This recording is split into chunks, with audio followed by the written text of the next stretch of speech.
నమస్తే, welcome to Jai Ho success మంత్ర. ఇవాల్టి Jai Ho success మంత్రాలో మనతో పాటు ఉన్నారు family counsellor and astro psychologist Kalpavalli గారు. మరి మేడం అడిగి ఇవాళ మనం చర్చించుకోబోయేటువంటి టాపిక్ ఏమిటో కనుక్కుందాం. నమస్తే మేడం. నమస్తే. ఈరోజు మనం చర్చించుకునేది ఏంటి అంటే సామాజిక ప్రవర్తన, ఇటు పిల్లల్లో కానీ పెద్దల్లో కానీ. ఓకే, అంటే సోషల్ బిహేవియర్. జనరల్గా సోషల్ బిహేవియర్ అంటే ఏమిటండి అది? అంటే ఇది పిల్లలకైనా పెద్దలకైనా, అంటే పిల్లలకి పేరెంట్స్కైనా అందరికీ ఉండాల్సిందా? మరీ ముఖ్యంగా మనం మాట్లాడుకోబోయేటువంటి టాపిక్లో పిల్లలకి పెద్దలకి సంబంధించినవి కాబట్టి అవును, ఎలా ఉండాలంటారు అసలు సోషల్ సామాజిక ప్రవర్తన అనేది ప్రతి ఒక్క మనిషిది. ఎందుకంటే వ్యక్తి సంఘజీవి. ఎందుకంటే దాన్నే మనం ఇంగ్లీష్లో సోషల్ యానిమల్ అని కూడా అంటుంటాం. అంటే ఎందుకు ఇలా చెప్పడం జరుగుతుందంటే ప్రపంచంలో కుటుంబం తర్వాత బయటకు ఎక్కడికి వస్తాం? సమాజంలోకి వస్తాం. అంటే మనది కానిదంతా కూడా మనం సమాజంలోనే చూసుకుంటాం. అదే రకంగా మనం జ్యోతిష శాస్త్రాన్ని కూడా అలాగే చూస్తాం. ప్రతి విషయంలో కూడా అలాగే చూస్తూ ఉంటాం. అంటే ప్రతి దానికి మన ఎదురుగుండా ఉండేదాన్ని చూసేటప్పుడు సమాజం యొక్క విశిష్టత చాలా అవసరం ఉంటుంది. అక్కడ మనం ప్రవర్తించే విధానాలు ఎట్లా ఉండాలి అంటే తల్లిదండ్రులు ఎట్లా ఉండాలి, పిల్లలు ఎట్లా ఉండాలి, చుట్టూ ఉండే స్నేహితులతో ఎలా ఉండాలి, ఇవన్నీ కూడా మీకు ఈ సామాజిక ప్రవర్తనలో వస్తాయి. It's called the social behaviour. ఇది చాలా tough subject and moreover vast subject. ఎందుకంటే సమాజం పెద్దది కదా. సమాజంలో ఎన్నో వేల రకాల మంది ఉంటారు. మన శరీరంలో ఉండే ఒక చేతికే 5 వేళ్ళు ఎలా అయితే సమానంగా ఉండవో సమాజంలో ఉండేటువంటి వివిధ భిన్న మనస్తత్వాలు ఉంటాయి, అలాగే భిన్న ప్రవర్తనలు ఉంటాయి. ఈ ప్రవర్తనల వల్ల ఏమైపోతుందంటే పిల్లలు ఎట్లా బిహేవ్ చేస్తున్నారు అని చూడడం అనేది అందులో ఒక చిన్న టాపిక్. రైట్ అండి. అయితే పిల్లల యొక్క ప్రవర్తనకి సంబంధించి చాలా ఇళ్లలో చూస్తూ ఉంటాం మనం. మన ముందు ఒకలా ఉంటారు, ఎవరైనా వస్తే అంటే మన బంధువులు వచ్చినా కూడా ఇట్టే వాళ్ళ బిహేవియర్ చేంజ్ అయిపోతుంది. అండ్ ఈవెన్ ఇఫ్ 1 పర్సన్ వచ్చినా కూడా ఇంటికి ఒక కొత్త వ్యక్తి, అంటే సపోజ్ ఓ బాబాయ్, ఒక మావయ్య ఎవరైనా వచ్చినా కూడా వాళ్ళ బిహేవియర్లో వెంటనే చేంజ్ గమనిస్తాం మనం.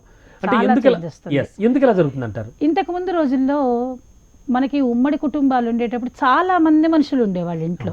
కాబట్టి వాళ్ళ మధ్యలో ఉంటారు కాబట్టి వాళ్ళకి డిఫరెన్స్ తెలిసేది కాదు.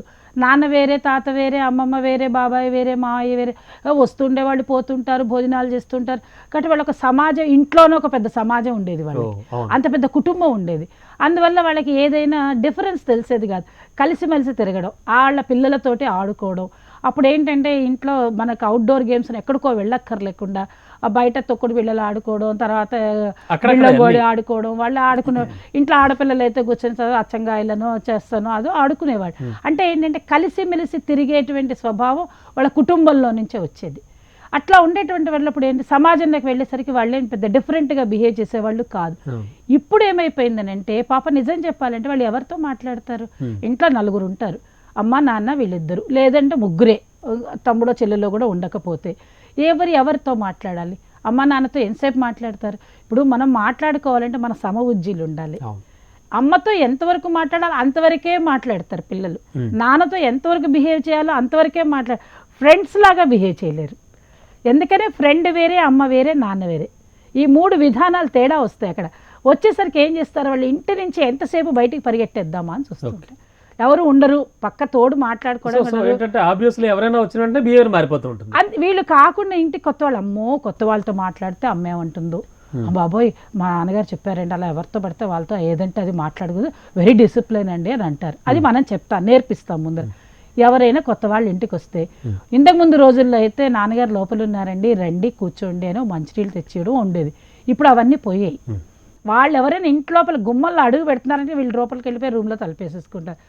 అమ్మలు కూడా ఏం గొప్పగా చెప్తారంటే మా పిల్లలు ఎవరితో మాట్లాడరండి, అసలు చాలా మా పిల్లలు చాలా డిసిప్లిన్ అండి, ఎవరితో అంటే వాళ్ళతో మాట్లాడరండి. అది ఎవరికి నష్టమో తెలుసా అండి? పిల్లలకే నష్టం.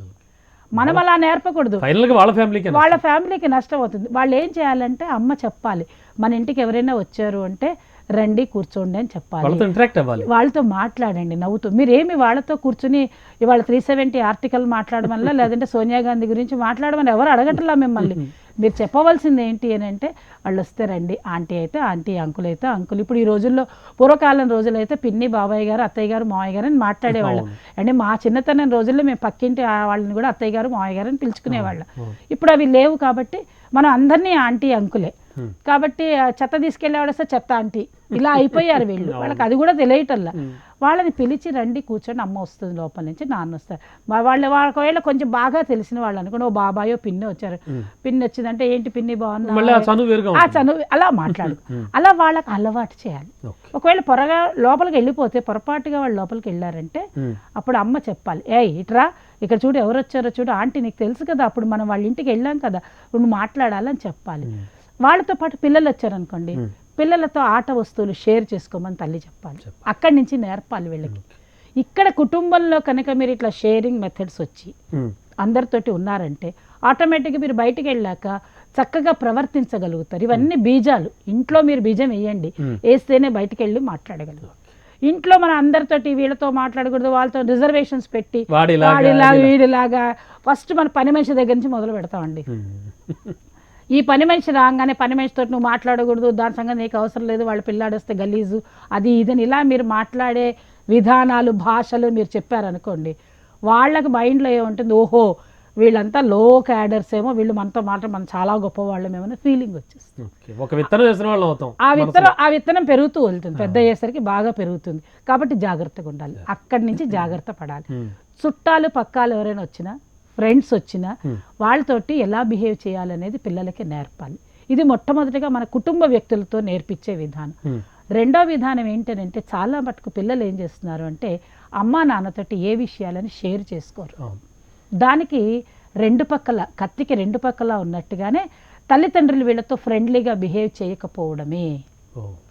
ఎందుకని బిహేవ్ చేయరు? తండ్రి గొప్పగా, తల్లి ఏదో భయభక్తులతో పెంచుతామన్నారు. ఏ విషయం అడిగినా నో నో నో అంటుంది. ఇది అడగకూడదు, ఇది పెద్దవాళ్ళ విషయం, నీకెందుకు? ప్రతిదాన్ని మనం నెగటివ్ ఆన్సర్స్ ఇవ్వడం మొదలు పెట్టేసరికి మా అమ్మ నన్ను తిడుతుంది, మా అమ్మ దగ్గరికి ఈ విషయాన్ని తీసుకెళ్ళకూడదు, ఎందుకు తీసుకెళ్ళి లాభమే ఉంది, మా అమ్మ ఏమైనా జవాబు చెప్తుందా, నాకు ఉపయోగిస్తుందా, ఏమి ఉపయోగించదు. నేను ఆ డబ్బులు అడిగినా అదే మాట అంటుంది, నేను ప్రాజెక్ట్ చేయాలన్నా అదే మాట అంటుంది, నేను ఫలానా చదువుకోవాలన్నా అదే అంటుంది.